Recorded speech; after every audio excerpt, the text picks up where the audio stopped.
ဝိုင်းစုခိုင်တဲ့ရဲ့အိမ်မှာမွေးထားတဲ့ခွေးနာမည်ကဟိဝင်းရန်လို့ပေးထားတာဖြစ်ကြောင်းဖော်ကောင်းလုပ်လာခဲ့တဲ့ဆိုတော်အောင်လားမင်္ဂလာပါပရိသတ်ကြီးရှင်အဆိုတော်အောင်လားကတော့ဝိုင်းစုခိုင်တဲ့ရဲ့ခင်မွန်ဟောင်းဖြစ်တယ်လို့တရုတ်ဆောင်ဟိဝင်းရန်ကလည်းတရုတ်ဆောင်ဝိုင်းစုခိုင်တဲ့နဲ့တစ်ချိန်တကားကချစ်ကြိုက်ခဲ့ဘူးသူတယောက်ဖြစ်ပါတယ်အဆိုတော်ဝိုင်းစုခိုင်တဲ့ဟာတရုတ်ဆောင်ဟိဝင်းရန်ကိုသူမဘွားရဲ့အခြေဦးအဖြစ်တွေးဆောင်ခဲ့ရတာဖြစ်ပြီးတရုတ်ဆောင်ဟိဝင်းရန်ရဲ့မိဘတွေဘက်ကသဘောမတူတာကြောင့်ခိုးပြေးပြီးကမှလမ်းခွဲခဲ့ကြရတာလည်းဖြစ်ပါတယ်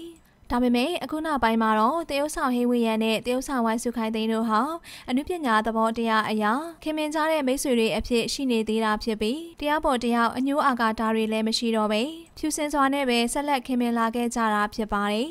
အဆိုတော်အောင်လားဟာဆိုရင်လေပထမအိမ်အောင်နဲ့ကွဲပြီးတဲ့နောက်အဆိုတော်နဲ့တရုတ်ဆောင်ဝိုင်းစုခိုင်သိန်းနဲ့ချစ်သူတွေဖြစ်ခဲ့ပြီးနှစ်ဦးသဘောတူလက်ထပ်ပေါင်းသင်းခဲ့ကြတာပဲဖြစ်ပါတယ်ဒါပေမဲ့နောက်ပိုင်းမှာတော့စိတ်သဘောထားချင်းမတိုက်ဆိုင်မှုတွေများလာခဲ့တာကြောင့်အောင်လားနဲ့ဝိုင်းစုခိုင်တဲ့တို့နှစ်ယောက်ဟာလေလူသိရှင်ကြားတရားဝင်ကွာရှင်းခဲ့ကြတာပဲဖြစ်ပါတယ်။အခုလက်ရှိမှာတော့ဝိုင်းစုကလည်းတယောက်တည်းဖြစ်နေသလိုအဆိုတော်အောင်လားကလည်းချစ်သူရှိနေပြီဆိုပေမဲ့နောက်ထပ်အိမ်အောင်မပြူတော့ပဲတယောက်တည်းသာဘဝကိုဖျက်ဆီးလျက်ရှိတာပဲဖြစ်ပါတယ်။အခုရက်ပိုင်းရက်အတွင်းမှာတော့ဝိုင်းစုခိုင်တဲ့ရဲ့အခြေဦးဖြစ်ခဲ့မှုတဲ့တရုတ်ဆောင်ဟေဝီယန်က6နှစ်ကျော်ကြာချစ်သူတွေဖြစ်ခဲ့တဲ့တရုတ်ဆောင်ဆွေးပြေတဲ့စင်နဲ့ခန္ဓာကြီးကျယ်တဲ့မင်္ဂလာပွဲတွေကိုတပွဲပြီးတပွဲကျင်းပပြုလုပ်နေတာဖြစ်ပါတယ်။ဟေဝီယန်နဲ့ဆွေးပြေတဲ့စင်တို့ရဲ့မင်္ဂလာဧည့်ခံပွဲကိုတော့အနုပညာလောကတွေကဖြစ်ပေမဲ့တရုတ်ဆောင်ဝိုင်းစုခိုင်တဲ့ကိုဖိတ်ကြားခဲ့ခြင်းမရှိသလိုဝိုင်းစုကလည်းပွဲတက်လာခြင်းမရှိတာပဲဖြစ်ပါတယ်။ဒီကနေ့မှာတော့ဝိုင်းစုခိုင်သိန်းရဲ့ခင်မွန်ဟောင်းဖြစ်တဲ့အဆိုတော်အောင်လားက